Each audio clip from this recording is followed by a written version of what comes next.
राज्य सरकार द्वारा खान विभाग द्वारा काटे गए डंपरों, ट्रकों और अन्य वाहनों के ई रवन्ना के आधार पर ओवरलोड वाहनों के खिलाफ परिवहन विभाग ने भी चालान काटे हैं। इस चालान राशि को जमा करवाने के लिए परिवहन विभाग और वाहन मालिक आमने सामने हैं। पिछले 5 दिनों से झुंझुनू के परिवहन विभाग कार्यालय के बाहर डंपर मालिकों का धरना चल रहा है। वहीं आज धरने पर 5 डंपर मालिक ग्रामीण अनशन पर बैठे। डंपर यूनियन के प्रवक्ता विकास कुमार ने बताया कि जब तक उनकी निलंबित आरसी को बहाल नहीं किया जाएगा और ई रवन्ना के आधार पर काटे गए चालान पूर्ण माफ नहीं होंगे, तब तक आंदोलन जारी रहेगा। उन्होंने झुंझुनू डीटीओ को भी हटाने की मांग की है। उन्होंने कहा कि डीटीओ के कार्यकाल की सीबीआई से जांच होनी चाहिए। इधर डीटीओ डॉक्टर मक्खनलाल जांगिड़ ने बताया कि जो भी चालान काटे गए हैं और चालान राशि जमा न करवाए वाहनों की आरसी निलंबित की गई है, वो नियमों के तहत की गई है। उन्होंने बताया कि खान विभाग से जो आंकड़े परिवहन विभाग के पास आए, उनके अनुसार करीब 2500 वाहनों ने 70,000 से ज्यादा बार ओवरलोड वाहन सड़कों पर दौड़ाकर परिवहन नियमों को तोड़ा था, जिसके एवज में 223 करोड़ रुपए के चालान काटे गए थे। सरकार ने फरवरी में छूट देते हुए वाहन मालिकों से चालान की राशि का 5% जमा करवाने की अपील की, लेकिन वाहन मालिक 223 करोड़ रुपए के बदले में 11 करोड़ 75 लाख रुपए देने को भी तैयार नहीं है, जिसके बाद 649 वाहन मालिकों को आरसी निलंबित करने का नोटिस दिया गया था। नोटिस मिलने के बाद 100 से ज्यादा वाहन मालिकों ने छूट का लाभ लेते हुए चालान का पैसा जमा करवा दिया। वहीं जिन 229 वाहन मालिकों ने नोटिस मिलने के बाद भी चालान का पैसा जमा नहीं करवाया था, उनकी आरसी निलंबित कर दी गई थी। अब लगातार वाहन मालिक आकर अपना चालान जमा करवा रहे हैं। अब तक 35 से ज्यादा वाहन मालिकों ने चालान राशि जमा करवाकर आरसी बहाल करवा ली है। उन्होंने अन्य वाहन मालिकों से भी इस छूट का लाभ लेते हुए चालान का सिर्फ 5% पैसा जमा करवाने की अपील की है। झुंझुनू डंपर यूनियन के द्वारा पिछले 5 दिन से अनिश्चितकालीन धरना चल रहा है। हमारी प्रमुख जो मांगे हैं, उसमें पहली जो मांग है, जो आरसी हमारी निरस्त कर दी गई, उन्हें पुनः बहाल किया जाए।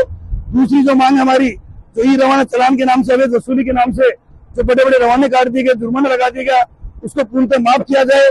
तीसरी जो भ्रष्ट अधिकारी मक्खनलाल जांगिड़ यहाँ बैठा है, उसकी सीबीआई जांच हो और उसको इस जिले से तबादला किया जाए। पूर्ववर्ती सरकार में भी 1.5 साल यहाँ रहा, अब भी यहाँ बैठा है।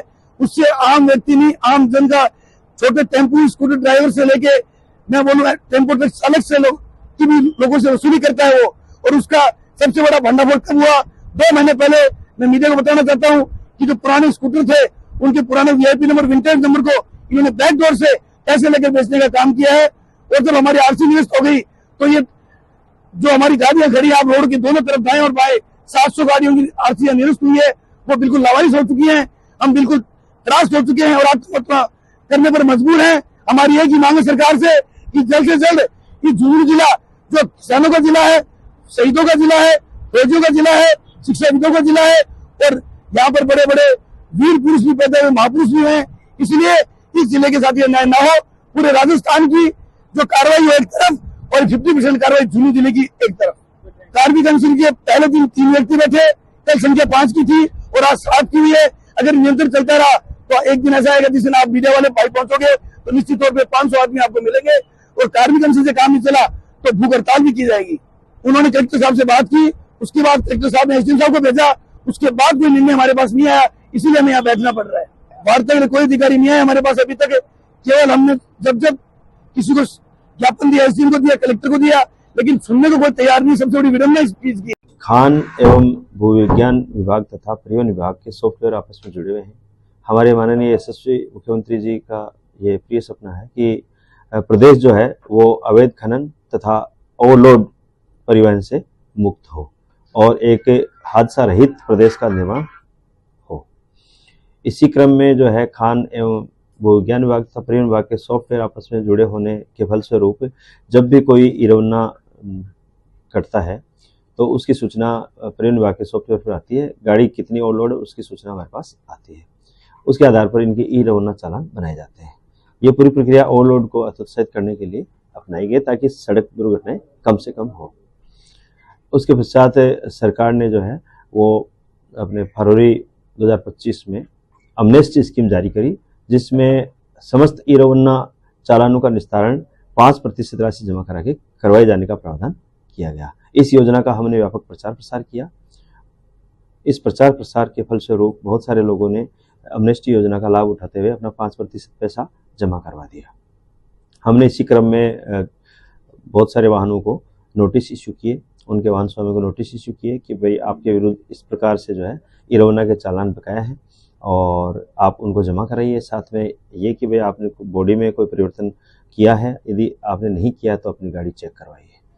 उन वाहन स्वामी द्वारा कुछ वाहन स्वामी ने इसके पश्चात पैसे जमा करा के और अपनी गाड़ी चेक करवा ली, लेकिन बहुत सारे वाहन स्वामी ने ऐसा नहीं किया। तत्पश्चात जो ट्रैक रिकॉर्ड मिला उन आरसीओ को हमने निलंबित किया।